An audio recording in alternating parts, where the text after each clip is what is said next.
जी हाँ दोस्तों, अनिल देशमुख बुरे फंसते नजर आ रहे हैं। जो जो 100 करोड़ का वसूली का आरोप लगा इनके ऊपर, इसके अंदर अनिल देशमुख की मुसीबतें बढ़ती जा रही है। क्योंकि जब आप गलत होते हो ना, तो एक झूठ को छुपाने के लिए आप 100 झूठ बोलते हो। अब यहां पे क्या हुआ, शरद पवार भाई अपनी प्रेस कॉन्फ्रेंस में कहते हैं कि अनिल देशमुख जो थे वो 5 से 15 तक नागपुर के हॉस्पिटल में थे, उसके बाद वो नागपुर में ही क्वारंटाइन हो जाते हैं।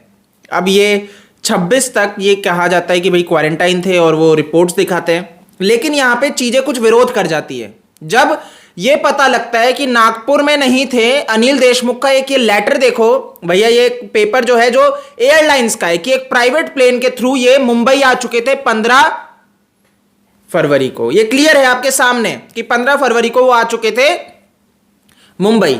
लेकिन शरद पवार जहां पे कह रहे हैं कि भाई मैं तो ये जानता हूं कि वो कहां पे थे, नागपुर में ही क्वारंटाइन थे, और ये प्रेस कॉन्फ्रेंस कर रहे हैं मीडिया के समक्ष बैठ के। और अनिल देशमुख यहां पे अनिल देशमुख भी अपने मुख से कह रहे हैं कि भाई मैं मुंबई में था 16 से 27 तक, बहुत क्लियरली अपने घर पे क्वारंटाइन।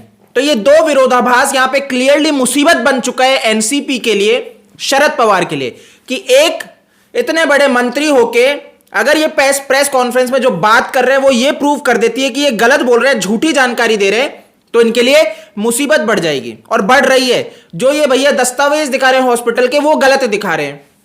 तो इससे ये चीज सामने आती है कि इनके लिए मुसीबत बढ़ती जा रही है। यहां पे एनसीपी ये बिल्कुल नहीं चाहेगा, क्योंकि शिवसेना का ये जो मूव है कि अनिल देशमुख जी रिजाइन कर दे, और अब ये बोल देखो, समझो, शिवसेना चाहती है कि अनिल देशमुख पद से जाए, उद्धव ठाकरे यही चाहते हैं, लेकिन बोलेंगे नहीं। बोलेंगे ये कि भैया इस्तीफा ना दे, लेकिन परमवीर के द्वारा साजिश यही चली जा रही है। ये शरद पवार भी जानते हैं, लेकिन वो ये बोलेंगे नहीं, क्योंकि यहां पे अगर उद्धव ने बोल दिया तो भैया शरद पवार हाथ खींच लेंगे। ये समझो, वेट अब ये हो रहा है दोनों में से भैया क्या रहता है मूव। अगले मूव का इंतजार हर कोई एक दूसरे का कर रहा है, और हर जना बैक से अपनी बैटिंग कर रहे हैं। तो परमवीर सिंह को शिवसेना ने रख रखा है, और यहां पे शरद पवार जो है वो क्लियर इंडिकेट दे चुके हैं, भैया हम सस्पेंड नहीं करेंगे, क्योंकि अगर अनिल देशमुख नीचे हटते हैं तो एनसीपी के लिए दिक्कत बनेगी। क्लियर है कि शरद पवार के लिए दिक्कत बनेगी। ये मैसेज जाएगा कि भैया गलत व्यक्ति इनकी पार्टी का था, ये जो महाराष्ट्र में सारी गंदगी चल रही है इसमें एनसीपी शरद पवार का हाथ लिप्त है। जबकि ये क्लियर देखने को मिल रहा है कि उद्धव ठाकरे की जो पार्टी है वो यहां पे सारी चीजें रच रही है। ये दिक्कत होने वाली है। अब देखो, इन्होंने क्या कर रखा है अनिल देशमुख ने, इन्होंने सिंपल ये सोच रखा था भैया 100 करोड़ की, अब इस चीज को समझना, 100 करोड़ महीने की वसूली करेंगे। कोरोना के टाइम पे इनकी वसूली चल रही है, जहां पे लोगों की व्यवस्था बिगड़ी हुई है वहां पे ये वसूली गैंग चला रहे। ये तो सिर्फ 1750 जो बताए हैं रेस्टोरेंट, बार, पब, ये इसमें भाई जो व्यक्ति को गिरफ्तार किया है एटीएस ने, वो सचिन वाजे के लिए उनमें से 35 जो बार्स थे, रेस्टोरेंट थे, उसमें जाके फिरौती मांगता था। अब सोचो, मुंबई पुलिस का एक कांस्टेबल ये सारी चीजें करता था सचिन वाजे के लिए, तो ऐसे कितने होंगे? 1750 का आंकड़ा है, उसमें आप समझ लो एक व्यक्ति 35 का कर रहा है, तो ये तो पूरा लिप्त निकलेंगे। कितने निकल के आएंगे, कितनी बड़ी इन्वेस्टिगेशन है। और सिर्फ 100 करोड़ नहीं, ये तो सिर्फ और सिर्फ मुंबई की बात हो रही है। पूरे महाराष्ट्र में कितना बड़ा गैंग चला रहे होंगे, इसमें कितने अधिकारी लिप्त होंगे। क्योंकि देखो, वसूली जो है ना, ये एक अकेला व्यक्ति का नहीं है। 100 करोड़ और इतने 1000 करोड़ तक जाएगा, ये मैं आपको बता दूं। तो इतने करोड़ों की अगर वसूली हो रही है तो एक अकेला व्यक्ति नहीं कर सकता, इसमें बड़े छोटे सारे लोग लिप्त हैं। इसमें पूरा सिस्टम बना हुआ है इतनी बड़ी वसूली को हैंडल करने के लिए। और इसमें आप सोचो सिर्फ एक सचिन वाजे है और गृह मंत्री हैं, बस नहीं, ये पूरा सिस्टम है।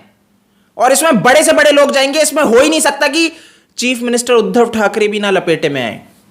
ठीक है, तो ये दिक्कतें बढ़ती जा रही है किसके लिए? एनसीपी के लिए।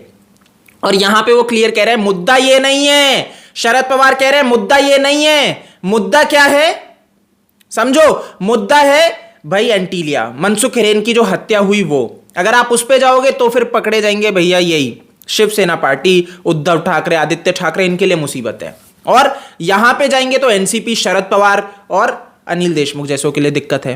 तो यहां पे पूरी साजिशें चल रही है, दोनों एक दूसरे के ऊपर कर रहे हैं। और मैं आपको बता रहा हूं इसी के कारणवश क्या होगा, ये सच उगल देंगे कि यहां पे पूरा क्या गंदगी चल रही है, पूरा गलत क्या चल रहा है। परमबीर सिंह खुद को बचाना चाह रहे हैं, क्योंकि जैसे मैंने कहा कि मनसुख हिरेन हत्याकांड एंटीलिया केस में परमबीर सिंह तक गारंटी से जाएगा। ये केस वहां पे जाएगा, एनआईए की जांच वहां जाएगी और हो सकता है परमबीर सिंह बहुत जल्द गिरफ्तार भी हो जाए।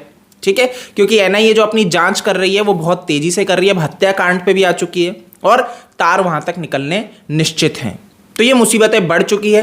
परमबीर सिंह यहां पे अपने आप को बचाने की कोशिश कर रहे हैं, वो शिवसेना के लिए बैटिंग कर रहे हैं। और मैंने फिर कहा है कि कुछ दिनों बाद अगर आपको ये सुनने को मिल जाए कुछ समय बाद कि परमबीर सिंह ने शिवसेना ज्वाइन कर ली, कुछ आश्चर्य मत करना।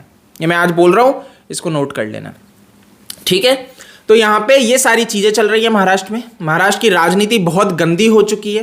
ये जो 3 पहियों की सरकार चल रही है जिसमें तीनों भ्रष्ट हैं, तीनों के भैया टायर पंचर है और तीनों भैया रेंग रेंग के चल रहे हैं, तो ये स्थिति है महाराष्ट्र की अभी। तो तीनों का भैया ये चल रहा है, मैं वसूली करूं, मैं वसूली करूं। तो ये स्थिति बनी हुई है महाराष्ट्र में।